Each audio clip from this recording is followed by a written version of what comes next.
اعوذ باللہ من الشیطان الرجیم بسم اللہ الرحمن الرحیم اللہم صلی علی سیدنا محمد وعلی آل سیدنا محمد وبارک وسلم۔ السلام علیکم ورحمۃ اللہ وبرکاتہ۔ ایک بہن ہے، انہوں نے مجھے ایک پرسنل میں میسج کیا، کسی کے تھرو کیا، کہ میں جھوٹ بھی بہت بولتی ہوں، میں فلمیں بھی بہت دیکھتی ہوں، میں غیبت بھی بہت کرتی ہوں، اور میں نمازیں بھی نہیں پڑھتی، لیکن مجھے درود شریف بہت پسند ہے، اور میں جب آپ کی ویڈیو سنتی ہوں تو میرا دل کرتا ہے کہ میں درود پڑھوں۔ تو کیا میں جو اتنی زیادہ گناہوں میں مبتلا ہوں تو میں کیا کروں؟ میں نے کہا دیکھیں، مطلب ان کے کہنے کا مطلب یہ تھا کہ پہلے میں ان کو چھوڑوں گی پھر میں درود پڑھوں گی۔ میں نے کہا نہیں، دیکھیں ایسا نہ کریں، آپ شروع تو کریں، آپ بس وضو کریں اور شروع کر لیں۔ آپ اس چیز کو نہ دیکھیں، ہر انسان خطا کار ہے۔ میں نے کہا آپ کو کیا پتہ کہ ہم کتنے گناہ گار ہیں، کتنے گناہوں کے دلدل میں پھنسے ہوئے ہیں، لیکن اللہ تعالیٰ نے درود کی توفیق دے رکھی ہے، اور وہ اس طرح دے رکھی ہے کہ دل میں ڈالا کہ درود پڑھو، اور تو اور پڑھوا بھی لیا۔ اسی طرح آپ کے دل میں بھی ڈال دیا اللہ تعالیٰ نے، چاہے جتنے بھی گناہ ہیں، لیکن گناہ چھوڑنے کا اگر آپ پہلے سوچیں گی تو مشکل ہو جائے گی، کیونکہ انسان کے گناہ جو ہے اس قدر زیادہ ہیں کیونکہ اس کو چھوڑتے چھوڑتے پوری زندگی بھی گزر جاتی ہے، کوشش کرتا رہتا ہے۔ اس کا یہ مطلب نہیں ہے کہ کوشش نہیں کرنی چاہیے، لیکن وہ انسان ہے، کمزور ہے، وہ بار بار گناہ ہوتا رہتا ہے۔ تو آپ جب ایک ایک گناہ کے ختم کرنے کا سوچیں گی اور پھر کہیں گی اس کے بعد میں درود شروع کروں گی، تو شاید بہت وقت گزر جائے۔ اس سے بہتر یہ ہے کہ آپ آغاز کریں، اللہ سے مدد مانگیں، انشاءاللہ تعالی درود کی اتنی تاثیر اور برکت پہ تو مجھے ایمان ہے کہ وہ آپ کے یہ تمام گناہ آپ سے چھوٹ جائیں گے۔ آپ بس اتنی تعداد میں اپنے دل میں پورا کرنا ہے۔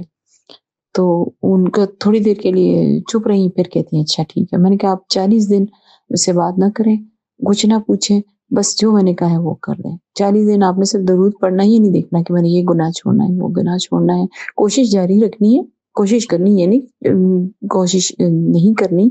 آپ نے کوشش تو آپ نے جاری رکھنی ہے اپنے گناہوں کو چھوڑنے کی، لیکن درود کا پڑھنے کا انتظار آپ نے اس کے لیے نہیں کرنا کہ میں گناہ چھوٹیں گے تو پھر میں درود پڑھوں گی۔ تو مان کے الحمدللہ اللہ تعالیٰ ان کو جزائے خیر دے جو اس ناچیز کی بات کو انہوں نے مان لیا، الحمدللہ۔ پرسوں 40واں دن تھا اور کل وہ آئی، انہوں نے کہا ہے بہت رو رہی تھی، ان کا میسج آیا، بہت رو رہی تھی، کہتی ہیں کہ میں نہیں بتا سکتی کہ مجھ پہ کیا کیفیت ہوئی جب میں نے پہلی دفعہ درود پڑھنا شروع کیا، اللہم صلی علی محمد علی آل محمد، یعنی جب میں نے یہ پڑھنا شروع کیا مجھے ایسا لگا کہ جیسے مجھے اللہ نے بہت کس کے اپنے قریب کر لیا، اور مجھے ایسا لگا کہ جیسے ایک روشنی میرے اندر آتی جا رہی ہے۔ یہ دوسری دفعہ پھر پڑھا تو میں سمجھی شاید یہ میرا گمان ہے، ہاں انسان ظاہر شیطان اور نفس تو کہاں پڑھنے دیتا ہے۔ پھر کہتے میں نے پڑھنا شروع کیا تو کہتی مجھے پتہ ہی نہیں چلا،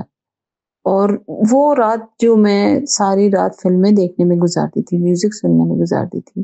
وہ میں نے جانماز پہ صرف درود پڑھ کے آنکھیں بند کر کے کہتے میری آنسو بہ رہے ہیں، اور میں پڑھتی جا رہی ہوں، پڑھتی جا رہی ہوں، پڑھتی جا رہی ہوں، کہتے فجر کا وقت ہو گیا۔ یہ دیکھیں اللہ جب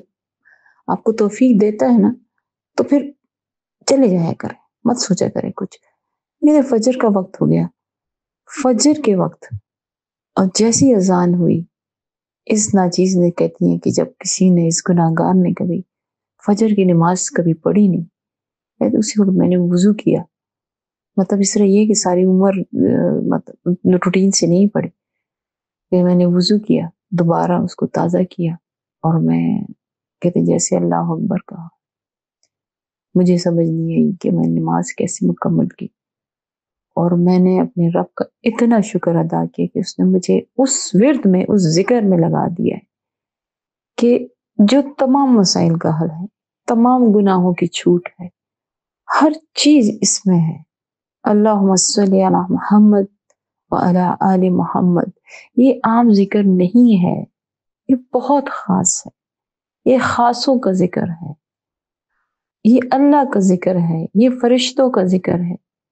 اور تذکرہ کس کا ہے؟ محبوب دو جہاں، محبوب کل جہاں کا، صلی اللہ علیہ وآلہ وسلم۔ کیسے ہو سکتا ہے؟ اللہ بہت حیا کرتا ہے اپنے حبیب صلی اللہ علیہ وسلم کے نام اسم مبارک سے،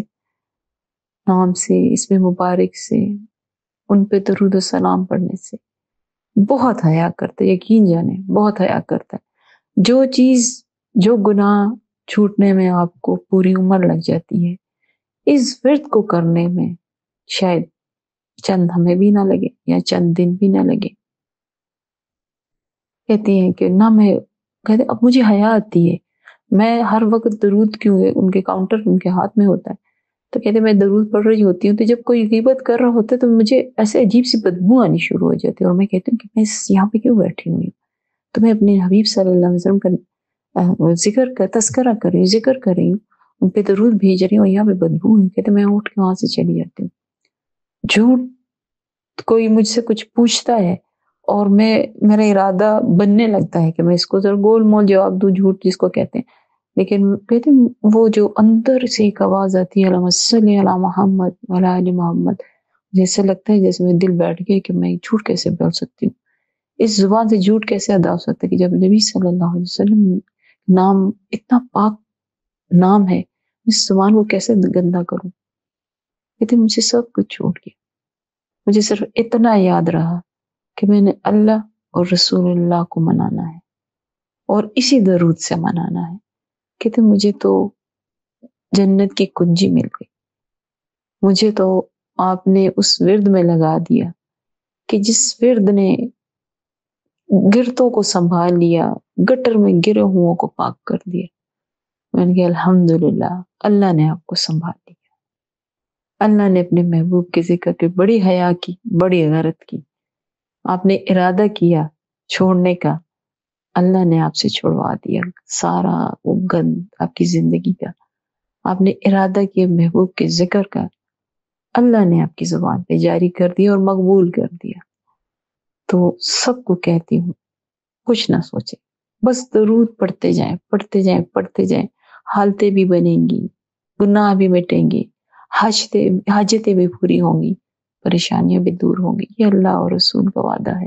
اور وہ اپنے وعدوں میں سچے ہیں۔ السلام علیکم ورحمۃ اللہ وبرکاتہ۔